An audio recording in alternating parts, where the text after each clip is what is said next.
So hi everyone, ನನ್ನ ಹೆಸರು Abhinandan.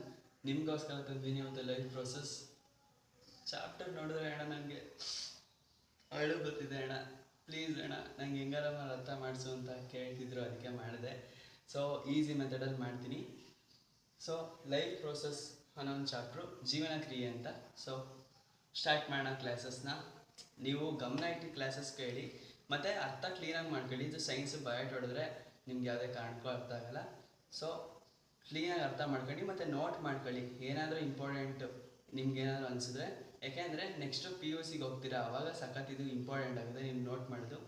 So ಅದಕ್ಕೆ ನೋಟ್ ಮಾಡಿ. ಸೊ ನಿಮಗೋಸ್ಕರ ನಿಮ್ಮ ಈ ಫ್ರೆಂಡು ಅಣ್ಣ ತಂದಿದ್ದಾನೆ ಈ ವಿಡಿಯೋ ಲೈಫ್ ಪ್ರೋಸೆಸ್ ಜೀವನ ಕ್ರಿಯೆ. ಸೊ ನೋಡೋಣ. Topic to be covered. ಈ ಕ್ಲಾಸಲ್ಲಿ ಟಾಪಿಕ್ ಯಾವ್ಯಾವ ಕವರ್ಡ್ ಆಗುತ್ತೆ ಅಂತ, ನ್ಯೂಟ್ರಿಷನ್ ಅನ್ನೋದು, ಮತ್ತು ರೆಸ್ಪಿರೇಷನ್, ಟ್ರಾನ್ಸ್ಪೋರ್ಟೇಷನ್ ಮತ್ತು ಎಕ್ಸ್ಕ್ರೀಷನ್. ಇದನ್ನೇನು ಅಂತ ಒಂದೊಂದಾಗಿ ಈಸಿಯಾಗಿ ನಿಮ್ಗೆ ಹೇಳ್ಕೊಡ್ತೀನಿ. ಸೊ ಕಾನ್ಸಂಟ್ರೇಟಿಂದ ಕೇಳಿ ಕ್ಲಾಸ್ನ. ನೆಕ್ಸ್ಟ್,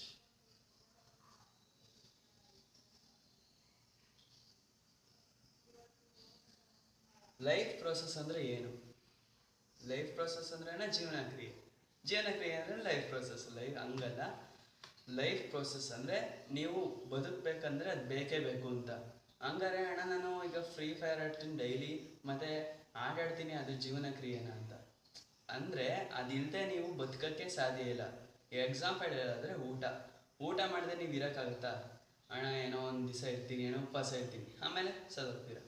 ಸೊ ಆ ಥರ ನಿಮ್ಗೆ ಏನಾದರೂ ಸಖತ್ ಮೇಯ್ನಾಗಿ ಇಂಪಾರ್ಟೆಂಟ್ ಇದೆ ಏನಾದರೂ ಇರುತ್ತೋ ಅಂದರೆ ನೀವು ಬದುಕಕ್ಕೆ ಬೇಕಾಗಿರೋದೆ, ಅದನ್ನೇ ಲೈಫ್ ಪ್ರೋಸೆಸ್ ಅಂತ ಹೇಳ್ತೀವಿ. ಸೊ ನೋಡೋಣ.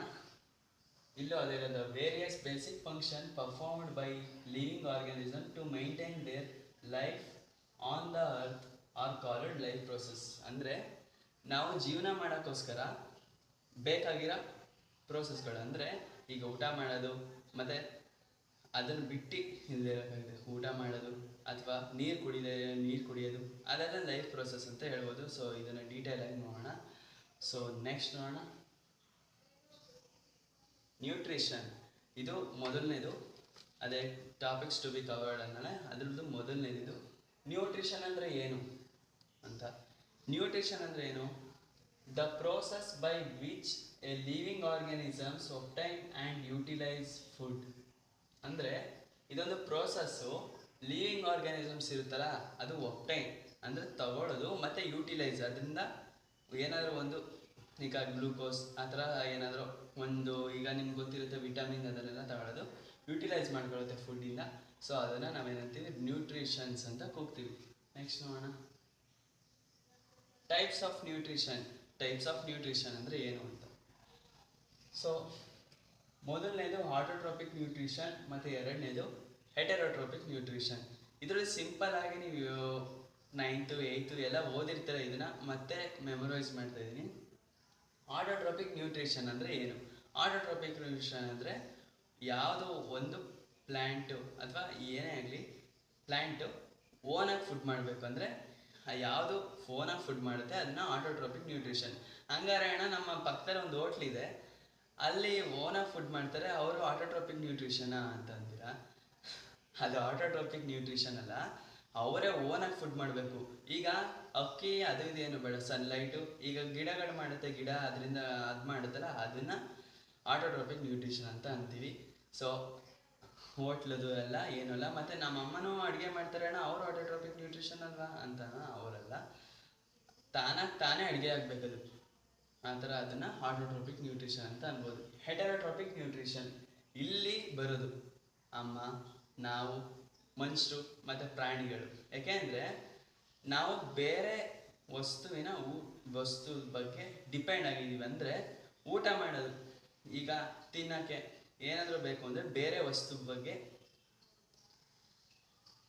ಬೇರೆ ವಸ್ತುವಿಂದ ತಿನ್ನೋದು, ಅದನ್ನು ನಾವು ಹೆಟೆರೋಟ್ರೋಪಿಕ್ ನ್ಯೂಟ್ರಿಷನ್ ಅಂತೀವ.